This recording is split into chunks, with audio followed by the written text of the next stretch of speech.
There is a war happening right now. Not the one you see on the news, not the one waged with weapons and soldiers, but one far more dangerous, far more personal. It's a silent war. A war waged within the chambers of your own mind. A war between two voices, one that whispers you were made for something greater, and one that screams for safety, for comfort, for predictability. Every morning you awaken on the battlefield. You don't need an alarm clock, your destiny is already sounding the call. And the fight. It's not between you and the world. It's between the you who dreams and the you who doubts. This is not metaphor. This is your reality. And whether you realize it or not, every moment you breathe is a moment of decision. A choice. Will you move toward the person you were born to become, or will you retreat into the familiar arms of mediocrity? This war is quiet. It doesn't announce itself with sirens. It shows up in hesitation, in excuses, in scrolling your phone instead of starting that project, in saying someday when you should be saying now. It's in that small voice that tells you to play it safe, to keep your head down, to stay small because small feels easier. But here's the tragedy. Most people don't lose because they failed. They lose because they never fought. They surrender not to their limits, but to their comfort. The great mistake isn't aiming high and missing. It's aiming low and hitting. That is the quiet death of dreams. That is the coffin of potential. And you are standing right now in the middle of that battlefield. What you choose next will write the story of your life. Not someday, not when you feel ready, but now. This war, this sacred war, doesn't need perfection from you. It doesn't need brilliance. It just needs your decision to stand up, to fight, to believe again. Because the truth is this: before you build the life you want, you must defeat the voice telling you it's not possible. Mediocrity isn't loud. It doesn't arrive with a crash or a scream. It slips in through the back door, disguised as practicality, dressed up as logic, wrapped in the velvet robe of realism. It whispers, "Don't aim too high. What if you fall?" It tells you that dreaming big is dangerous, that comfort is wiser, that shrinking your vision is the mature thing to do. But here's the truth.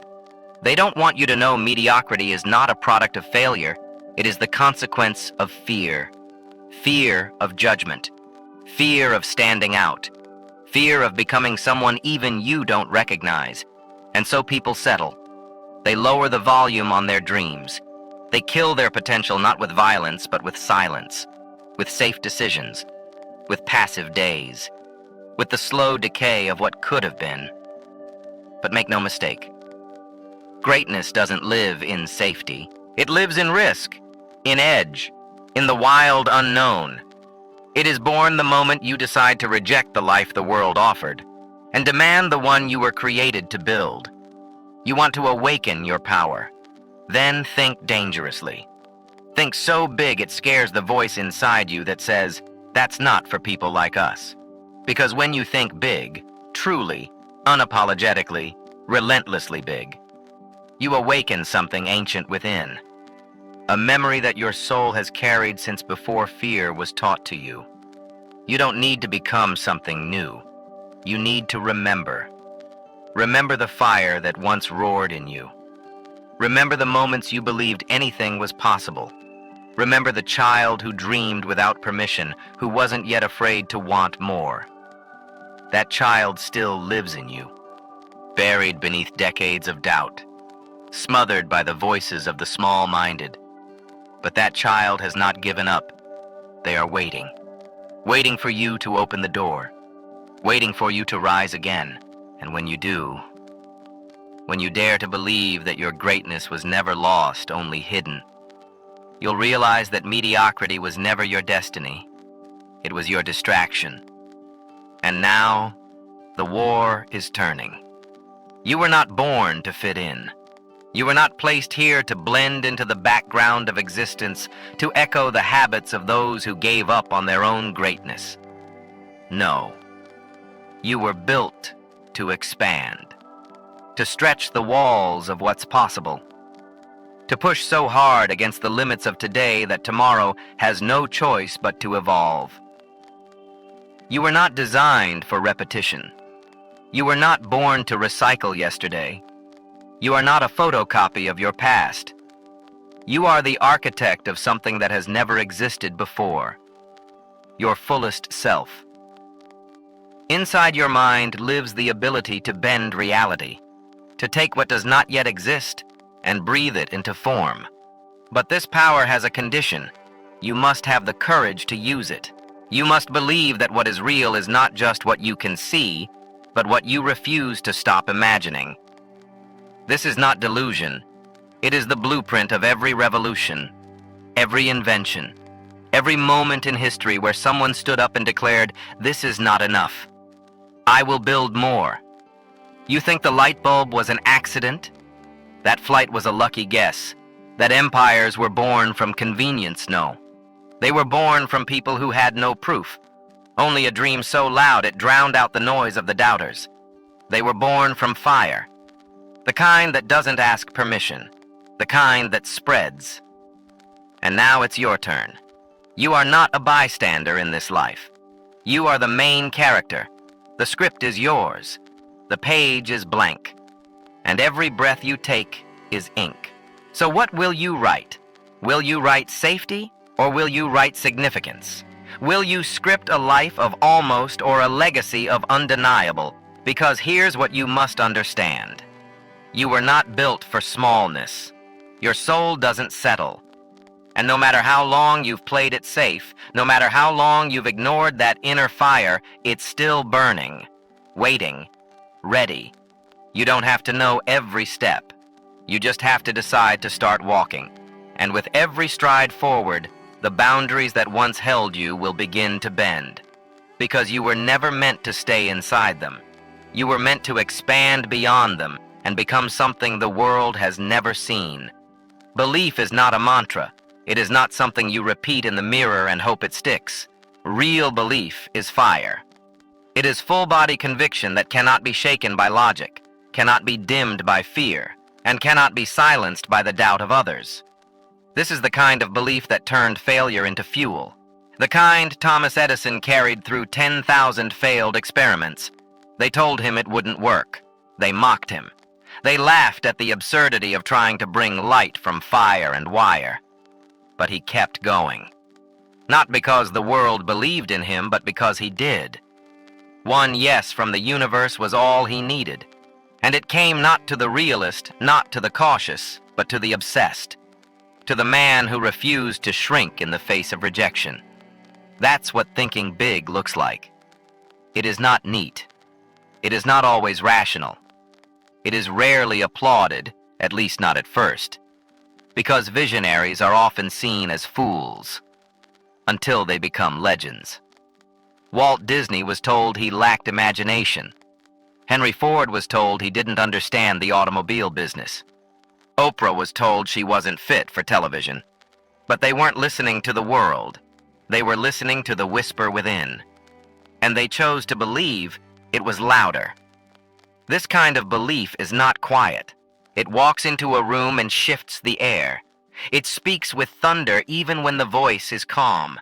It leaks into every action, every word, every step, until the world has no choice but to notice. But belief alone is not enough. It is the match. But without action, it burns out. Without fuel, it dies. Imagination is the spark, but execution is the engine. You can't just dream big. You must move big. You must back your vision with behavior. You must show the universe you mean it. Because the universe doesn't reward potential. It rewards action. It rewards movement. It rewards the kind of faith that wears work boots. So don't just say you believe. Prove it in your schedule, in your choices, in your persistence. The doubters will wait for you to fail. Let them wait forever.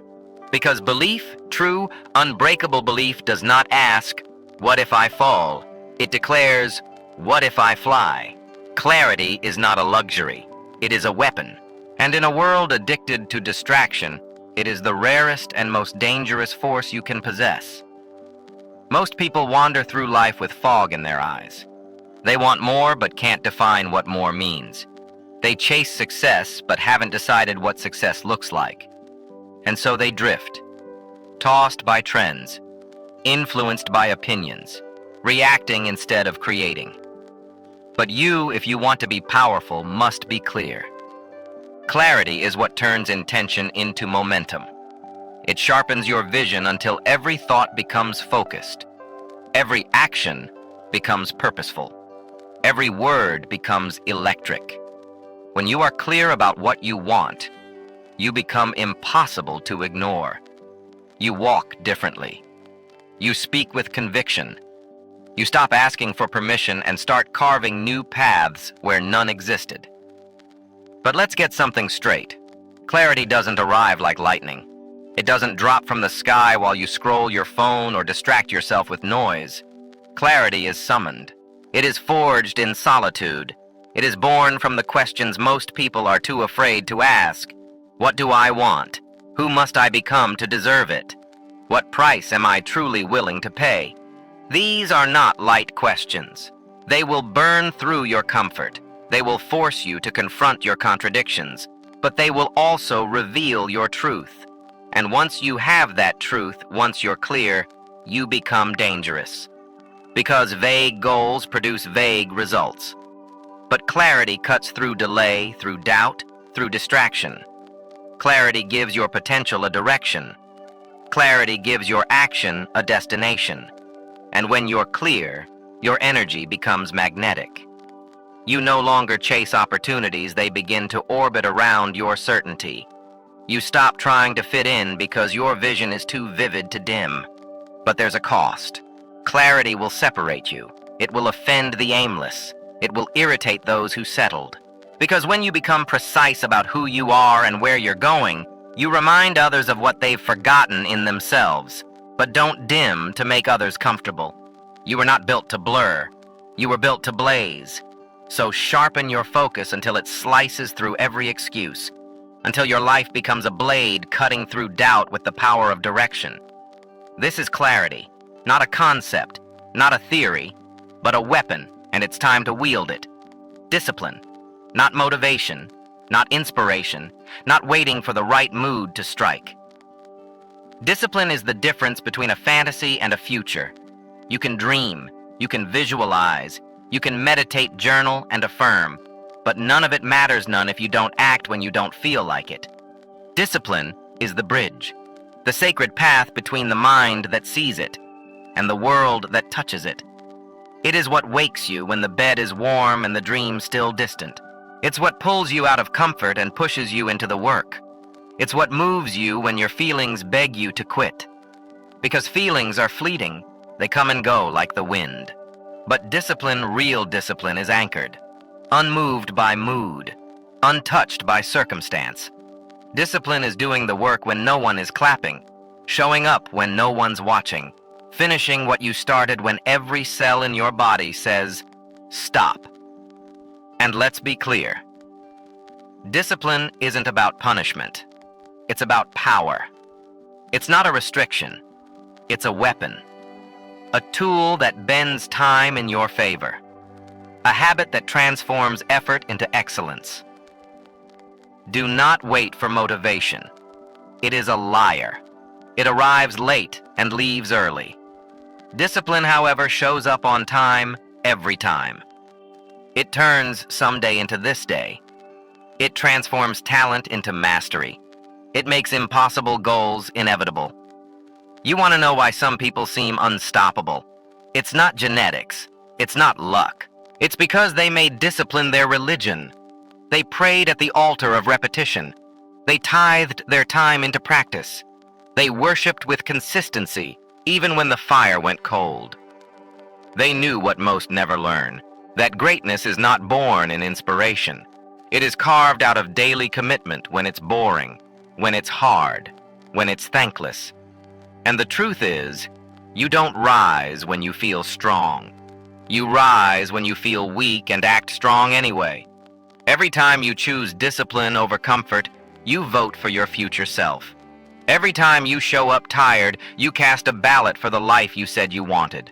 And every time you don't quit, especially when you want to. You build the foundation of a reality no one can take from you. So don't wait to feel ready. Get ready by showing up, not once, not twice, but again and again and again, until discipline isn't something you do, it's who you are. Momentum. It's the invisible force behind every revolution, every breakthrough, every rise from obscurity to greatness. And yet most people never experience it. Not because they're not talented, but because they don't stay in motion long enough for it to take hold. You see, momentum is not magic, but it feels like it. It's the compound interest of relentless action. It's the spark that becomes a wildfire, the ripple that becomes a tidal wave. But it only visits the committed. The ones who keep moving when there's no applause.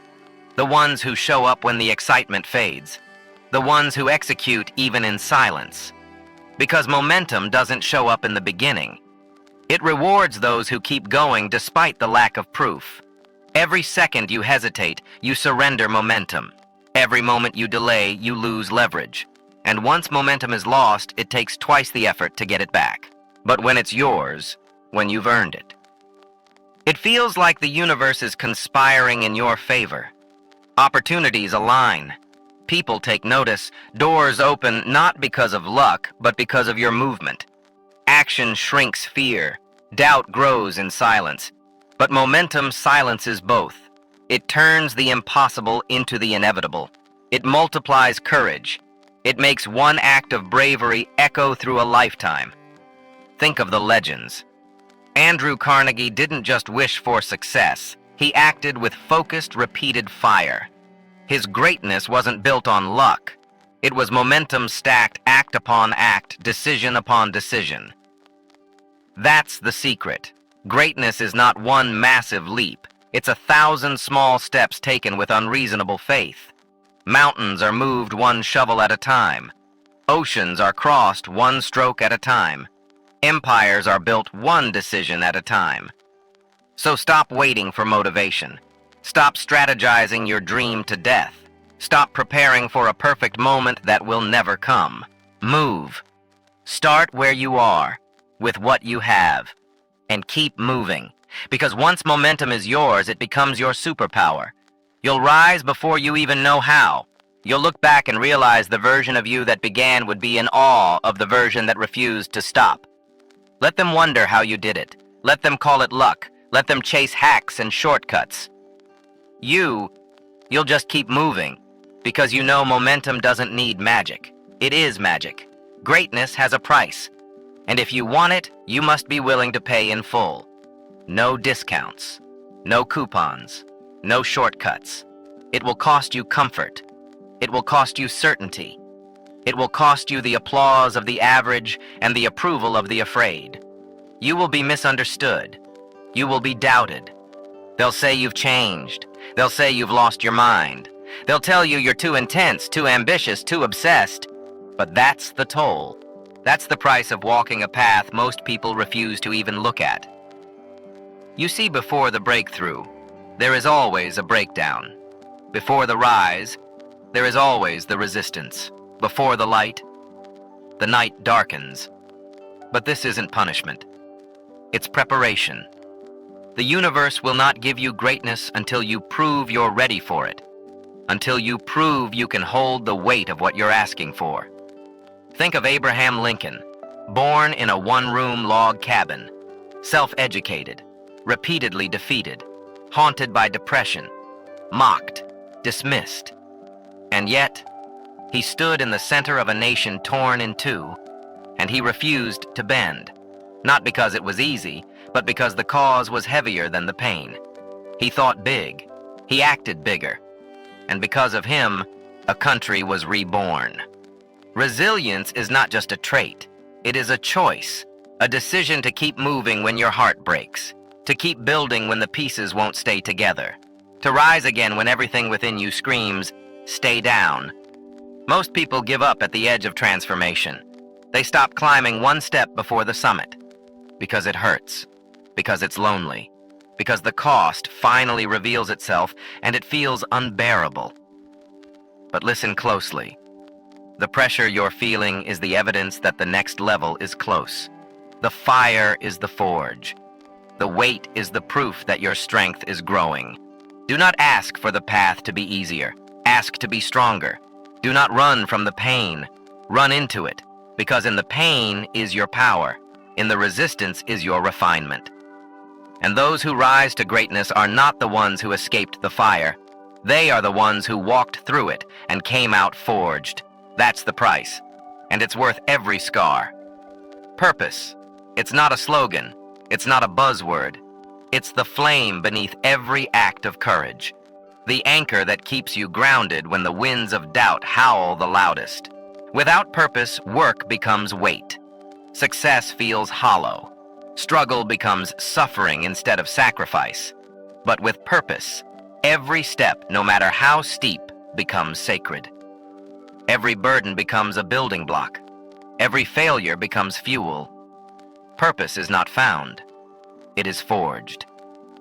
Forged in the fire of your frustration, molded in the ashes of what broke you, shaped in the silence of the nights you cried and still chose to rise.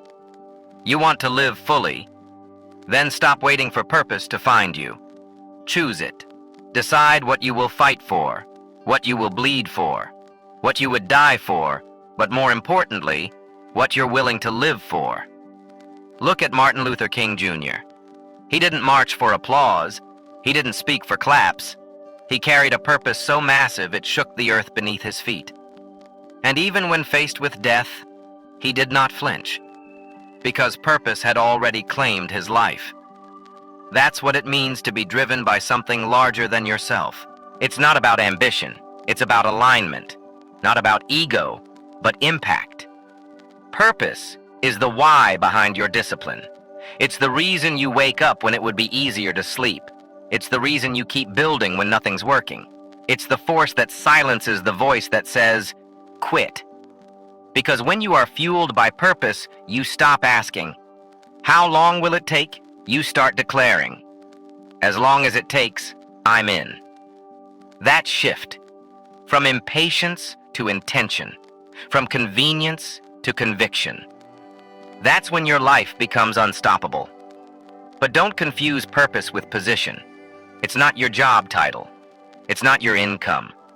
It's not how many followers you have. Purpose is the heartbeat of your soul. The thing that calls you forward even when no one is watching. And here's the secret most people miss. Purpose without gratitude becomes ego, and ego will burn you out. So you must walk with both fire and grace. You must be hungry but not hollow, driven but not disconnected, relentless but deeply rooted. When purpose meets humility, you become a force the world can't ignore. Not because you're loud, but because your presence means something.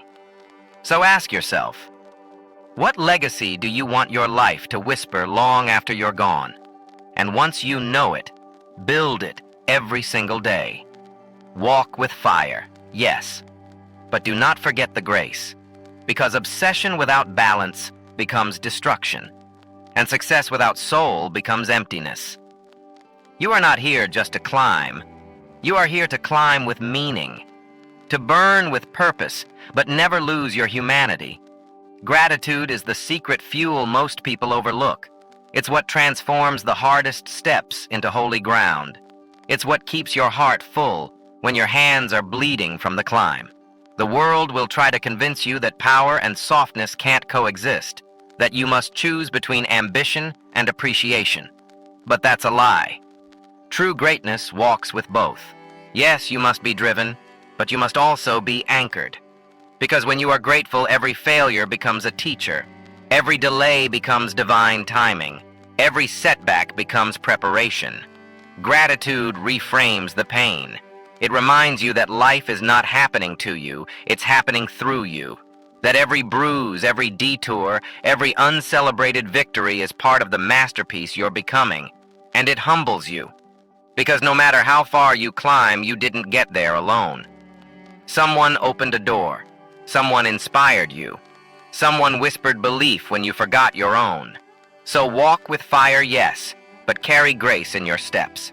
Let your hunger be holy. Let your drive be dignified. You don't need to roar to be powerful.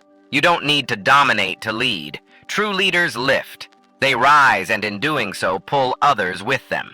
And when things don't go your way, because they won't always, when storms rage, when paths crumble, when the plan disintegrates, don't curse the chaos.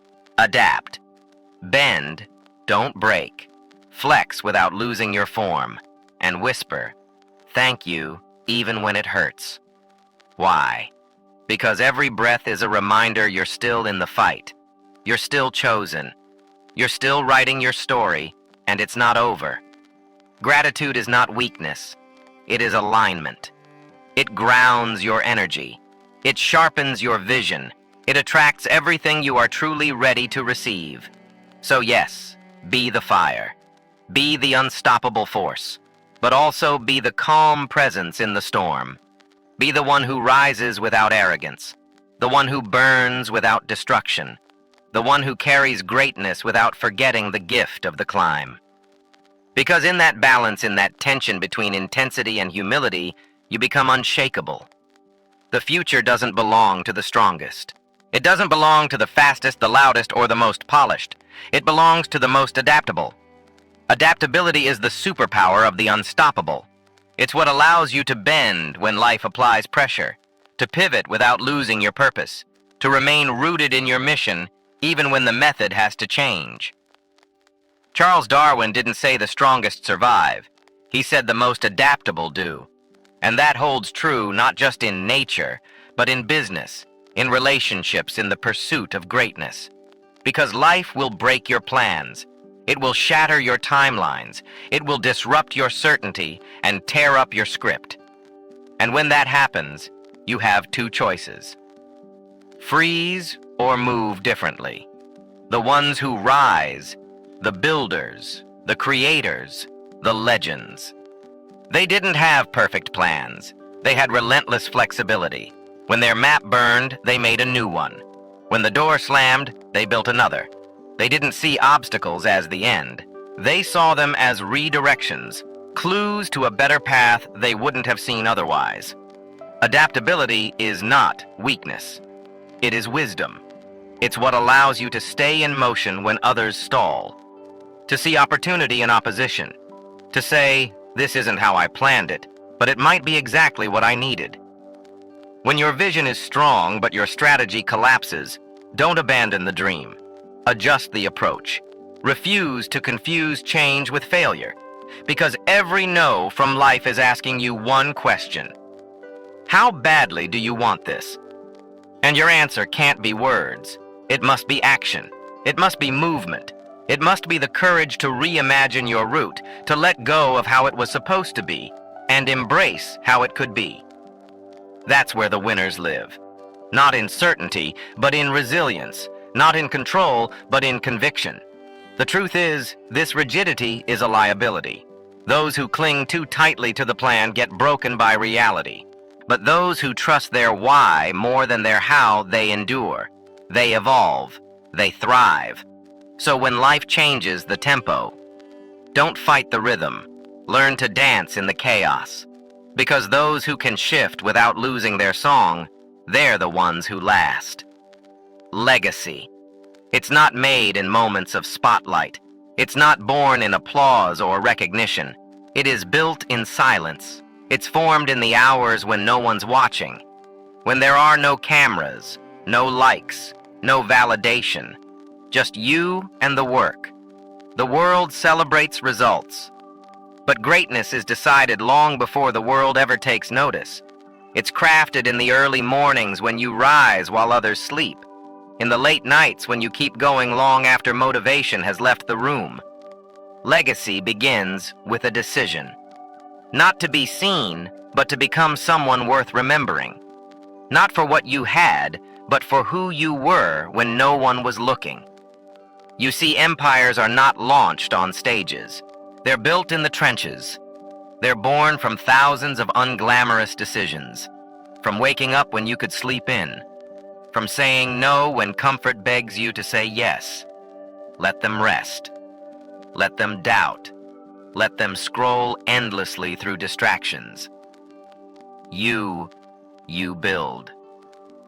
Because the greatest builders are often invisible until the day their work becomes undeniable. You must become comfortable with obscurity, with grinding in the dark, with being underestimated. Why? Because when no one is watching, that's when character is forged. That's when discipline becomes non-negotiable.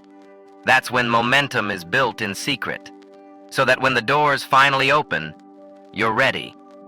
You don't rise by waiting. You rise by moving. When everyone else hesitates, you decide. When others overthink, you act. When the crowd wavers, you hold your line. And over time, every invisible decision stacks. Every private act compounds. Until your name carries weight, not because it was shouted, but because it meant something. Legacy is not fame. It's the echo you leave behind. It's how you make people feel. It's the fire you ignite in others. It's the blueprint your life provides for someone who thought they couldn't. And you don't build that by accident. You build it deliberately, by who you choose to be in the moments when no one else is looking. So do not despise the silence. Do not curse the shadows. Use them. Let them be the place where your mastery is born. Because when the light finally finds you, you won't need to prove anything. You'll simply shine. Start. Not when it's perfect. Not when it all makes sense. Not when the timing is ideal. Start where you are, because where you are is enough. You've waited long enough. For permission. For clarity. For the stars to align. But here's the truth. The stars align after you move, not before. Perfection is a myth, a comforting lie that keeps you still. It tells you you need more information, more confidence, more preparation. But what you really need is courage. You don't need a perfect plan. You need movement. You don't need the path fully lit. You need the willingness to take the first step in the dark. Because movement creates clarity. Action generates momentum. And momentum over time does what thinking alone never could. It builds. Let them laugh. Let them doubt. Let them call your dream unrealistic. What they don't see is the fire you carry, and that fire doesn't wait for applause. You are not behind. You're not late. You're not broken. You are standing at the exact point where everything can change if you dare to move. Start messy. Start scared. Start unsure. But start. Because the longer you wait for certainty, the longer you postpone your transformation. The world doesn't need your hesitation. It needs your example. It needs to see someone who dared to begin. Someone who traded perfection for progress. Someone who decided that waiting was no longer an option. Do not underestimate the power of now. Now is where your future is born. Now is the spark. Now is where legends begin, not in preparation, but in decision. Every revolution in history started with one person who said, "I don't have it all figured out, but I'm moving anyway." You are that person. Not someday today. Not later now. So start. Write the first sentence. Take the first step. Speak the truth you've been silencing. The rest will come. The way will appear. Not because it was always clear, but because you finally moved. And that movement, that choice to begin, is the beginning of everything. They'll call you crazy. They'll say you're too intense, too focused, too much. Let them. Because obsession isn't madness, it's love on fire. It's what happens when purpose grabs your spine and refuses to let go. It's the sacred fury of a soul unwilling to live below its potential. Average doesn't require obsession. Mediocrity doesn't demand intensity. But greatness. Greatness demands everything. It requires you to show up when your body begs for rest, to sacrifice comfort when your mind craves ease, to keep building when no one claps, no one believes, and no one sees. Obsession isn't about being busy. It's about being anchored. It's knowing your vision so clearly that every distraction feels like betrayal. It's hearing the voice of doubt and continuing anyway. You want to become someone no one can ignore. Then do what everyone avoids. Wake up earlier than your excuses. Practice longer than your fear can hold. Stay focused when the world seduces you to scroll to sleep to shrink. You don't need to be the smartest, the fastest, or the most talented. You just need to be possessed by your mission. Think of every icon you admire. They weren't balanced. They weren't casual. They were consumed. Consumed by the dream, by the urgency, by the quiet raging knowing that they were built for more. That's not insanity. That's alignment. Obsession turns your habits into weapons. It turns your schedule into sacred ground. It rewires your brain to seek progress instead of praise. And soon, you no longer chase success. You become the embodiment of it. But understand this obsession comes with a cost. You will be misunderstood. You will be isolated. You will lose people who were only there for the easy parts. Let them go. Because if they can't handle your fire, they were never meant to walk with you through the flame. The path to greatness is narrow, and those who walk it with fire in their eyes don't do it for attention. They do it because they must. They do it because not becoming who they were meant to be would be the greatest betrayal of all. So, fan the flames. Let the obsession take over. Let it consume every excuse, every delay, every lie you've told yourself about your limits. You don't need balance right now. You need fire. You need war drums in your chest and clarity in your soul. Because obsession isn't your enemy. It's your edge. You weren't born to fit inside the lines. You weren't designed for quiet compliance. You were born to burn, to blaze across the sky of human potential like a force no one saw coming, to shake the ground beneath the feet of doubt and leave a trail of fire in the minds of everyone who thought it couldn't be done. You are not here to tiptoe. You are here to take up space, to roar, to rise, to be undeniable. But understand this. Every single day, your life is a divine negotiation, a fierce conversation between the version of you that could be and the resistance that fights to keep you small. And every time you rise, every time you say yes to discomfort, yes to courage, yes to becoming more, you tip the balance. You vote for greatness. You cast your allegiance to destiny. You defy the gravity of average. But this isn't about ego. It's about responsibility. You've been entrusted with power, with vision, with the raw material that built the giants of history. The same fire that fueled Lincoln. The same vision that lit up Edison. The same obsession that built Disney. It's in you. So the question isn't, can I? It's, will I rise or retreat? The world won't give you the green light. The doubters won't clap. The fearful won't understand. But it doesn't matter, because the permission you're looking for, you already have it.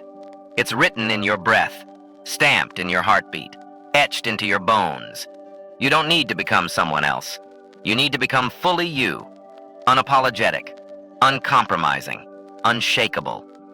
So stop shrinking. Stop apologizing for your ambition like it's a crime. Stop diluting your fire to make others comfortable in their shadows. You were made for the summit, but the summit is not a single peak. It's a mindset, a daily decision to keep climbing even when no one is watching, especially then, and when it hurts good. That means you're being forged. When it's heavy, perfect. That means you're building capacity. When it's lonely, yes, because few are willing to walk this path. But you are not few. You are chosen. And the flame inside you is not a flicker. It is a signal fire for others lost in the dark. A reminder that it's possible, that it's worth it, that they can rise too. So go, burn, live in a way that demands your story be told. Because you weren't born to blend in. You were born to blaze. There will come a day when they ask you how you did it, how you rose when others crumbled, How you stayed the course when everything inside you screamed to turn back. How you created something from nothing, a life on fire, a legacy that echoes. And you won't talk about luck. You won't talk about talent. You'll talk about choice. About the decision to think big when it was easier to stay small, to act bigger when comfort begged you to retreat, to trust the fire more than the fear. Because in the end, this was never about achieving for applause. It was about honoring the calling. It was about becoming the version of you who could look in the mirror and say, I gave it everything. This is what it means to be alive, to live fully, fiercely, unapologetically. And if anything stirred in you while listening, if something deep inside whispered, this is who I am, then don't let that feeling fade. Don't let this moment pass like another motivational echo. Do something. Share this message. Comment below. I was born for more. Subscribe if your soul is awake. But above all, move. Don't just be inspired. Be transformed. Take one step today that your future self will thank you for. Because your destiny isn't waiting. It's watching. And the world is holding its breath for you. This is your moment. Claim it.